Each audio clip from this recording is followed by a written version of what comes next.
गोसाई श्री विठलनाथ जी के 7 पुत्र थे। कितने पुत्र थे? 7। और 7 पुत्रों के ब्याह हो गए तो कितनी बहू? 7 बहू। तो एक बार गोसाई श्री विठलनाथ जी ने एक चूड़ी पहनावे वाली से कही, हमारे घर चली जाओ, 7 बहू हैं, उनको चूड़ी पहनाया। लेकिन गोसाई श्री विठलनाथ जी ठाकुर जी को भी तो अपना लाला मानते हैं।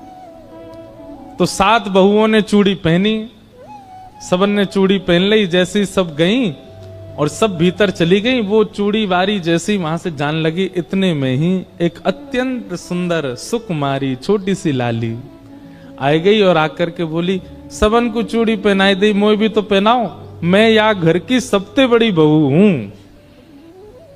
तो चूड़ी पहनाई वाली जोड़ते हंसी, बोले इतनी बड़ी बड़ी बहू तो चूड़ी पहन गई, नेक सी छोरी कह रही है मैं सबसे बड़ी बहू। लेकिन उसकी रूप माधुरी को देख करके, उनके मुख की कांति को देख करके वो स्तब्ध रह गई।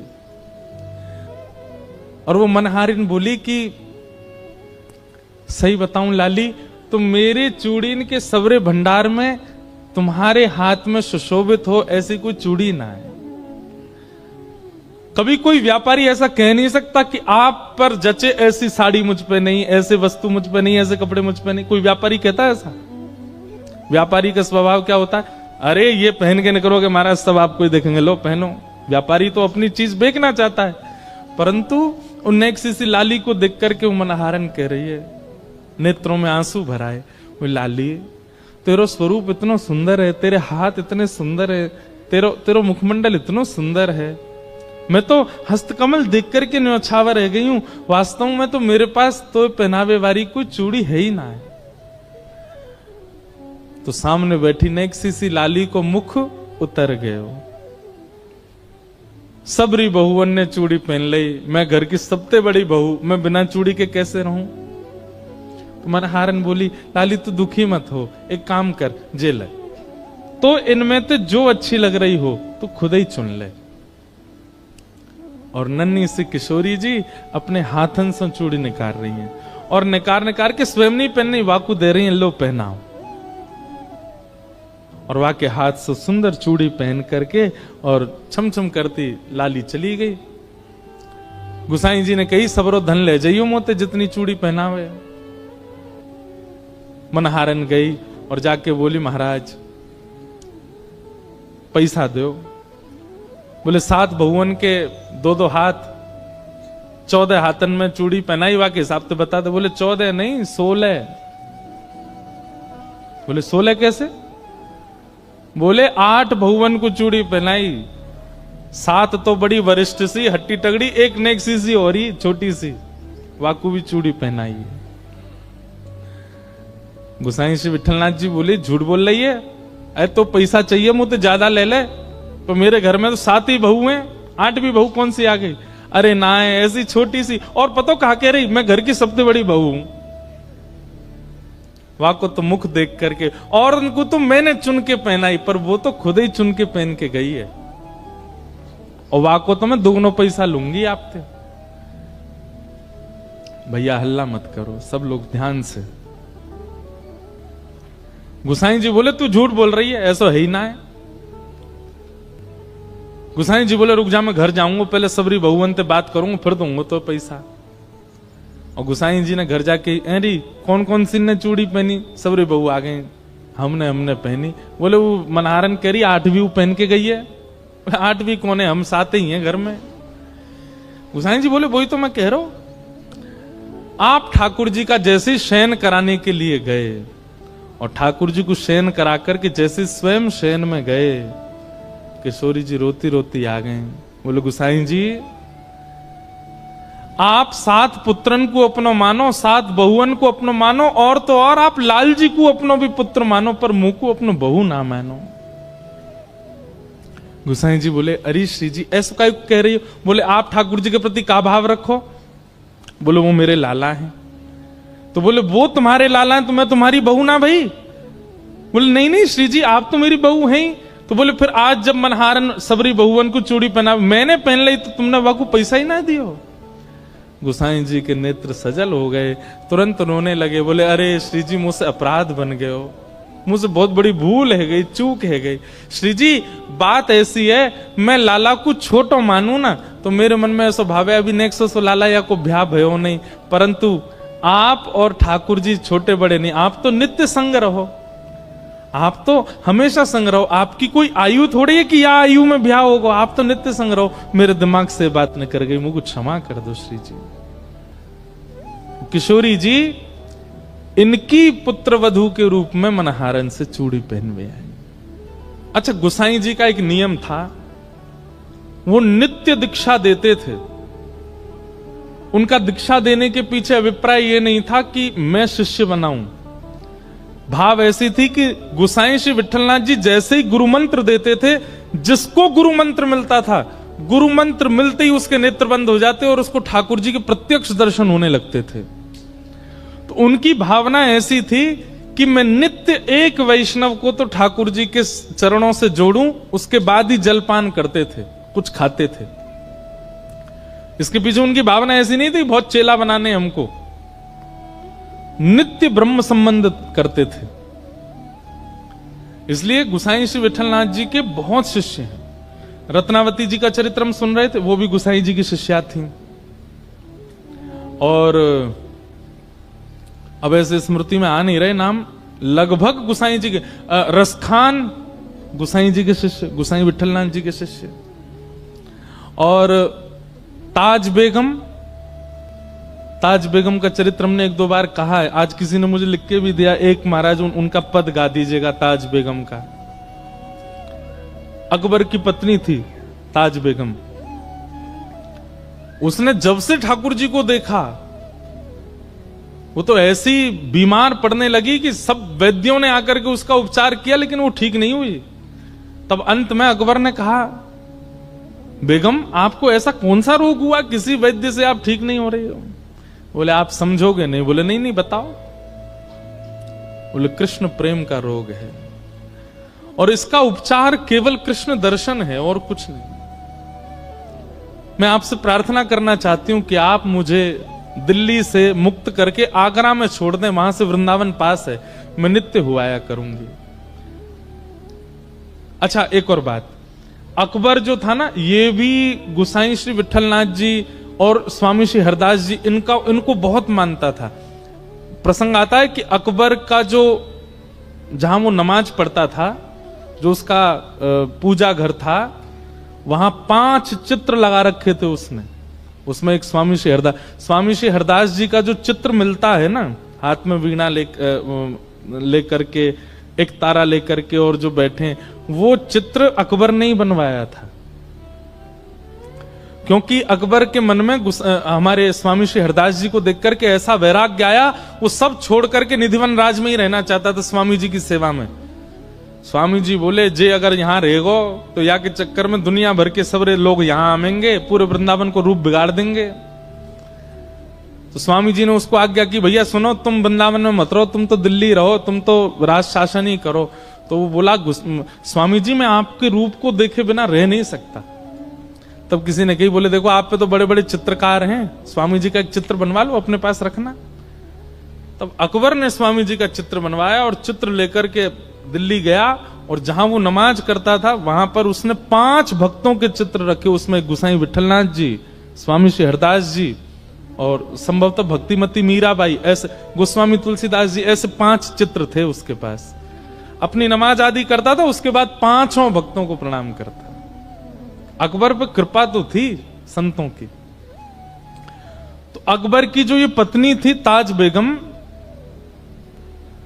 इनको वृंदावन आने की बड़ी रुचि थी, तो ये वृंदावन कभी कभी जाती थी। एक बार इन्होंने जाकर के गोसाई श्री विठलनाथ जी से कहा, ऐसा कोई मंत्र दे दीजिए कि मेरे पति मेरे वश में हो जाएं, और वश में करके मुझे कुछ और नहीं करना, बस उनसे यह कहलवा देना कि तुम सदा के लिए वृंदावन चली जाओ। ऐसा कोई ताबीज बना दो, गंडा बना दो, मंत्र दे दो, जिससे मेरे पति मेरे वश में हो जाएं। तो गोसाई श्री विठलनाथ जी ने भोजपत्र पर कुछ लिखा और लिख करके उसको ताबीज में डाल करके और ताज बेगम को पहना दिया। ताज बेगम जब दिल्ली आई तो उसके गले में अकबर की अन्य पत्नियों ने जब ताबीज देखा तो उन्होंने अकबर के कान भर दिए, बोले कि हमें पता चलिए गुप्तचरों से आपको अपने वश में करके, और ये कुछ षड्यंत्र करना चाहती हैं अपने भाइयों को पूरे भारत का राज शासन दिलाने के लिए। गोसाई जी विठलनाथ जी से ताबीज बनवा के आई है ताज बेगम, ताकि आपको वश में कर सके। अकबर तो अकबर है, उसके लिए कोई रोक टोक थोड़ी, तुरंत पहुंच गया ताज बेगम। बोले ये ताबीज खोल के दिखाओ, उसमें क्या लिखा है। पढ़ा तो ताज बेगम ने भी नहीं था उसमें लिखा क्या है, पर गोसाई जी ने उसमें लिखा था, यंत्र मंत्र और तंत्र सो भूल करो जन कोय। बोले भैया यंत्र मंत्र तंत्र तोना टोटका इन सब में ज्यादा विश्वास मत करो। तो और अगली पंक्ति क्या लिखी थी, पति कहे सोई कीजिए, पति जो कहे वो करिए, वह आप ही वश होए। गोसाई जी ने लिखा था तंत्र मंत्र पर विश्वास मत करो, पति की बस आज्ञा मानो, पति की आज्ञा मानने लग जाओगे वो अपने आप ही आपका हो जाएगा। इस बात को पढ़ करके अकबर को इतना अच्छा लगा, बोले देखिए इन्होंने कितनी अच्छी बात लिखी, तंत्र मंत्र पर भरोसा मत करो, पति की आज्ञा मानो, पति जो कहे उससे अपने आप ही पति आपका हो जाएगा। तुरंत ताज बेगम को लेकर के वृंदावन गया और गोसाई श्री विठलनाथ जी को जाकर के उसने प्रणाम किया। उसने कहा महाराज मैं कुछ देना चाहता हूं। तब गोसाई श्री विठलनाथ जी ने कही, बोले एक काम करो, हमारे श्रीनाथ जी के लिए गौचारण के लिए भूमि प्रदान करो। 500 एकड़ जमीन अकबर ने श्रीनाथ जी और नवनीत प्रिया जी के गौचारण के लिए प्रदान की। आज भी गिरिराज जी में गौचारण भूमि जो है, ये अपना पारासौली, चंद्र सरोवर आदि, ये सब अकबर ने ही प्रदान किए थे ठाकुर जी को। एक दिन ताज बेगम का इतना प्रेम ठाकुर जी के प्रति देख करके अकबर ने कहा, देवी आप क्या चाहती हैं? बोले हमको सदा के लिए वृंदावन छोड़ दो। और अकबर ने ताज बेगम को वृंदावन छोड़ दिया। गोसाई जी की शरण में रह करके उसको मंदिर में तो जाने नहीं दिया जाता था क्योंकि म्लेच्छ थी। खिड़की से दर्शन करती थी श्रीनाथ जी का, खिड़की से दर्शन करती ठाकुर जी का। दर्शन कर करके उसकी ऐसी स्थिति हो गई कि अब ताज बेगम दर्शन नहीं करती है। ताज बेगम मन में सोच लेती है, आज ठाकुर जी ने पीली पोशाक पहनी होगी, टेढ़ा मुकुट पहना होगा, मुकुट पर सेहरा बांधा होगा, मोतीन के श्रृंगार धारण किए होंगे, आज ठाकुर जी को गुलाब का इत्र लगा होगा, कंठ में मोगरा की माला पहनी होगी। मन में सोचती थी, दर्शन करने नहीं जाती थी। और जो दर्शन करके आते उनसे पूछती, आज ठाकुर जी कैसे श्रृंगार में जरा बताना। तो कहते आज ठाकुर जी ने पीली पीतांबरी पहनी है, पाग पे सेहरा पहना है, मोती की लड़ धारण करी है, गले में मोगरा की माला पहनी। और ये सुनकर के ताज बेगम नाचने लगती थी। क्यों? अब उसको मंदिर जाने की आवश्यकता नहीं है, वो अपनी कुटिया में बैठे बैठे चिंतन करती और ठाकुर जी वैसे ही श्रृंगार में होते हैं। गोसाई श्री विठलनाथ जी की तो इसलिए वो ब्रह्म संबंध देते थे, रोज दीक्षा देते थे। क्यों? उनके दीक्षा देते ही जो वैष्णव दीक्षा लेता था उसको तुरंत ठाकुर जी का दर्शन अनुभव होने लग जाता था। और नियम बना लिया कि जब तक दीक्षा एक वैष्णव नहीं बनाऊंगा तब तक जलपान नहीं करूंगा। तो एक बार क्या हुआ, आज पता नहीं क्या ऐसा योग था, बहुत गर्मी पड़ रही थी, लोग बाग घरों से निकले ही नहीं, कोई गोसाई जी के पास आया नहीं। मध्याह्न का समय हो गया, गोसाई जी भूखे बैठे। क्यों? रोज ब्रह्म संबंध देते हैं फिर कुछ पाते हैं। तभी आप गोविंद कुंड है गिरिराज जी में, वहां जाकर के बैठ गए और गोविंद कुंड में 2 हंस घूम रहे थे। आपने मन में विचार किया, आज तक मानवों को ठाकुर जी का दर्शन कराया है ब्रह्म संबंध देके, इन जीवों का भी तो अधिकार है। और आपने उन 2 हंस हंसनी के जोड़े के कान में अष्टाक्षर मंत्र देके उनको कंठी माला पहना दी। और जैसे ही कंठी माला धारण कराई, दोनों के चतुर्भुज रूप हो गए और दोनों का ही निकुंज में प्रवेश हो गया, ठाकुर जी की प्राप्ति हो गई। ऐसे गोसाई श्री विठलनाथ जी, ठाकुर जी से उनका ऐसा संबंध। इनके जीवन में भी एक परीक्षा हुई थी। कृष्णदास अधिकारी जी थे, उनसे इनकी किसी बात पर अनबन हो गई और श्री कृष्णदास अधिकारी जी ने इनके जो दूसरे भाई थे गोपीनाथ जी, उनका भगवत धाम गमन हो गया था। उनकी पत्नी थी और उनका एक बेटा था, बेटे का नाम पुरुषोत्तम था। इन्होंने पूरे गोवर्धन के वैष्णवों को इकट्ठा किया और इकट्ठा करके कहा, भैया देखो, महाप्रभु जी के दूसरे पुत्र श्री गोपीनाथ जी, जो कि भगवत धाम गमन हो गया, उन पर थोड़ी दया आनी चाहिए कि नहीं।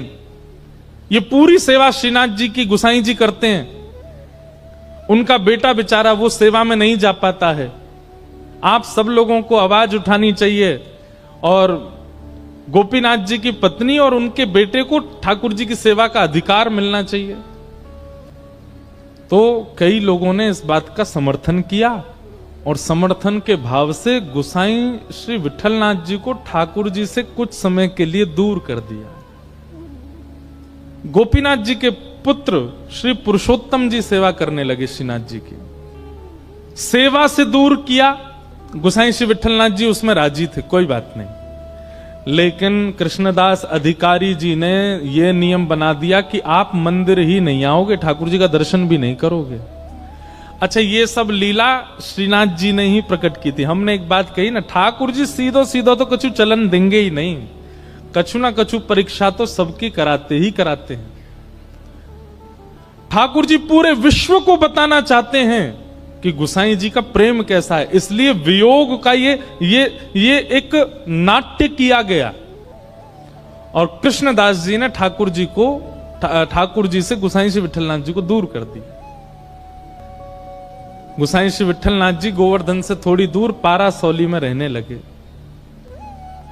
और आप नित्य अपनी कुटिया से निकल के आते और श्री गिरिराज पर्वत पर श्रीनाथ जी की जो ध्वजा थी उसी का ही दर्शन करते और दर्शन करके विरह व्याकुल होकर के वहीं बैठे रहते।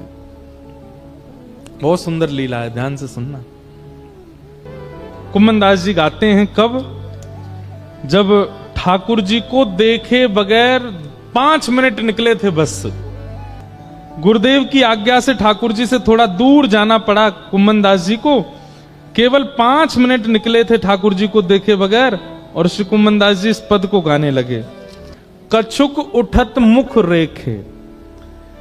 बोले कैसे हैं ठाकुर जी? बोले तरुण किशोर, युवा हैं, छोटे से 7-8 वर्ष के हैं ठाकुर जी, तरुण किशोर, रसिक नंद नंदन। नंद नंदन कैसे? बोले तरुण किशोर हैं। कछुक उठत मुख रेखे, 8-9 वर्ष का बालक जो होता है उसके दाढ़ी मूछ नहीं आती, पर अगर आप उसको बहुत पास से देखेंगे ना तो स्वर्ण कलर, जैसे स्वर्ण का रंग होता है ना, उस रंग के कुछ उसके थोड़े केश निकल आते हैं मुखमंडल पर, वो दिखाई नहीं देते। कोई बहुत प्रकाश करके देखो, तिरछी आड़ी लाइट करके देखो, तब जाकर के वो थोड़े वो केश के अंग दिखाई देते हैं। कुम्मनदास जी कह रहे हैं, बोले नंद नंदन को देखे बगैर और उनके मुखमंडल पर प्रकट जो वो छोटे श्वेत वर्ण के जो केश हैं वो देखे बगैर, कछुक उठत मुख रेखे। दाढ़ी मूछ नहीं आती ठाकुर जी को, पर वो रेखाओं का दर्शन भी कुम्मनदास जी को हो जाता है। कितनी बड़ी दर्शन की भाव हमको होते हैं। हमें तो कछु ना आया हुआ है, हम तो बस सुन वेले में ही सीमित हैं। तो गोसाई श्री विठलनाथ जी ठाकुर जी से दूर कर दिए। गोसाई जी दूर से ही ठाकुर जी की ध्वजा का दर्शन करते हैं। लेकिन ऐसा नहीं है कि विरह केवल भक्त को होता है, विरह ठाकुर जी को भी होता है। बात केवल इतनी है कि भक्त अपना विरह गा के सुना देता है, ठाकुर जी कैसे सुनाए? परंतु एकमात्र श्री गोसाई विठलनाथ जी हैं जिनके लिए ठाकुर जी ने अपना विरह प्रकट कर दिया। कैसे?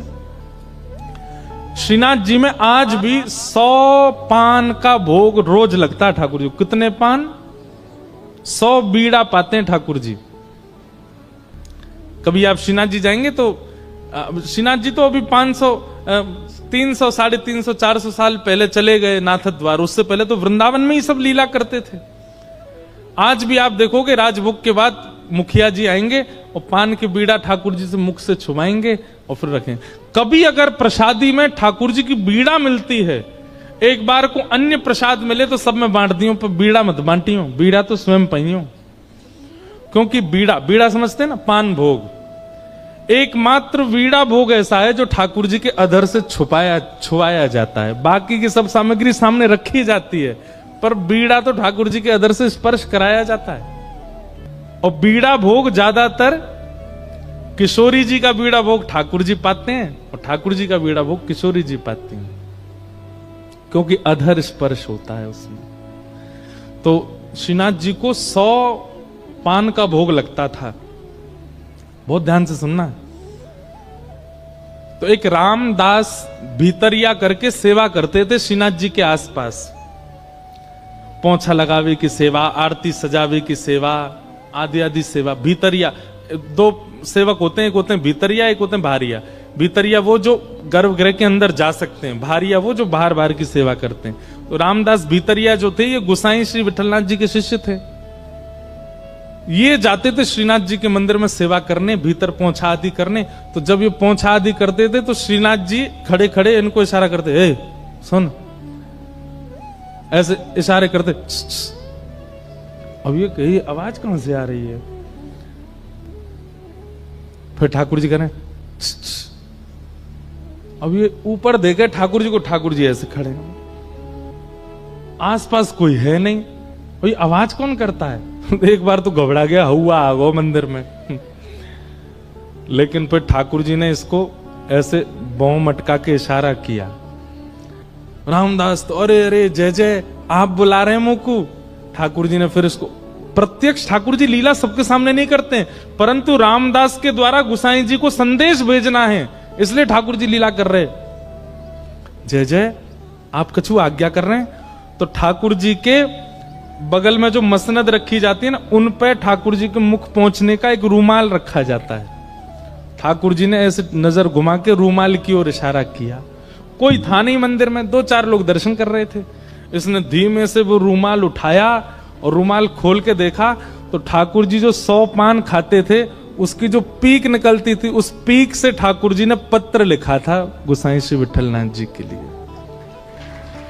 और वो पत्र लिखा था, उसमें प्रथम ही ठाकुर जी ने लिखी है, रामदास पत्र मत पढ़ियो, ले जाके गोसाई जी को दे दे। रामदास के तो नेत्र सजल हो गए, ठाकुर जी लीला करते।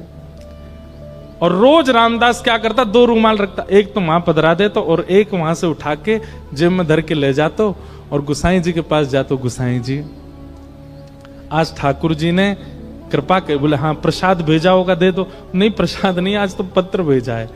गोसाई जी ने जैसे ही वो रूमाल खोल करके देखा, ठाकुर जी ने अपनी पीक से जो पान की लाल लाल निकलती, वहां से ठाकुर जी ने पत्र लिखा। और उस पत्र में ठाकुर जी अपना प्रेम उद्गार प्रकट करते हैं। और क्या कहते हैं वो पंक्ति तो मुझे याद नहीं, पर ठाकुर जी ने पत्र लिख करके गोसाई जी से कहा, मेघ तो समय आने पे बरसेगो। मतलब मेघ तो समय आने पे बरसेगो। मेघ हमेशा नहीं बरसते, जब समय आता तब बरसता है। तो मानो गोसाई जी से कह रहे हैं, प्रतीक्षा करो, समय जल्दी आएगा जब मेरा प्रेम आप पे बरसेगा। तो गोसाई जी हैं। गोसाई जी ने एक पत्तल पर दूसरा पत्र लिखा और पत्र लिख करके रामदास से बोले जाओ ठाकुर जी को दे दो। और गोसाई जी ने क्या लिखा, बोले मेघ तो समय आने पे बरसेगा, पर चातक पक्षी जानते हैं नाम? एक तो आजकल लोग जानते नहीं, इतनी व्याख्या करनी पड़ती है। चातक पक्षी जो होता है वो पूरे साल प्यासा रहता है। उसका नियम है वो नदी का पानी नहीं पिएगा, वो पोखर तालाब का पानी नहीं पीता।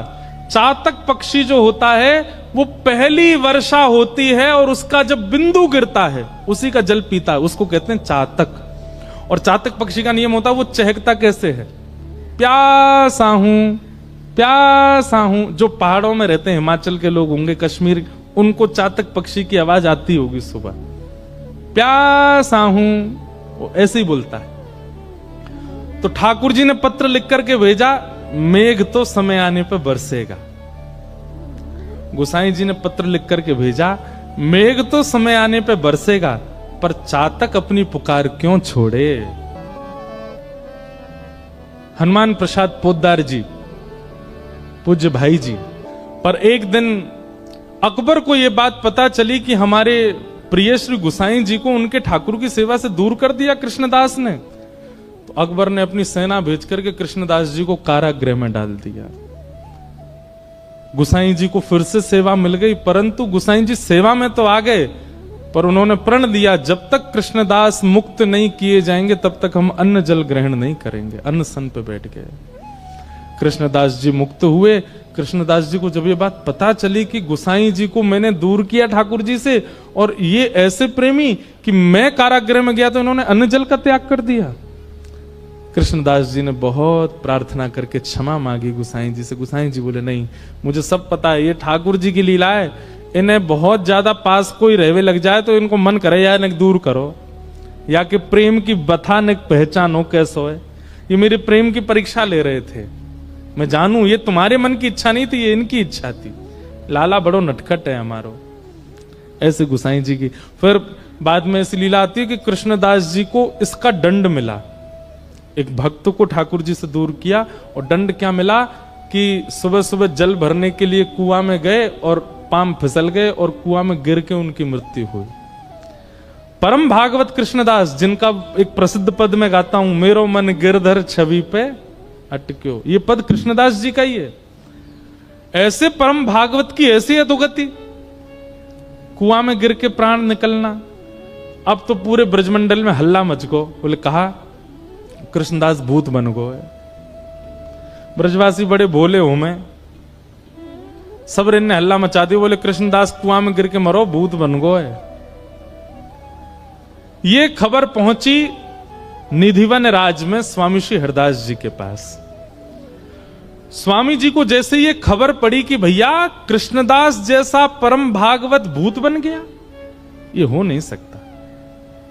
हम मानते हैं कि उन्होंने आचार्य अपराध किया था और उसका दंड उनको मिला कि उनकी मृत्यु सहज नहीं हुई, सरल नहीं हुई, लेकिन वो मृत्यु के उपरांत भूत बन गए, ये बात बिल्कुल सर्वथा गलत है। जीवन भर भगवान का नाम गाने वाला भूत कैसे बन सकता है।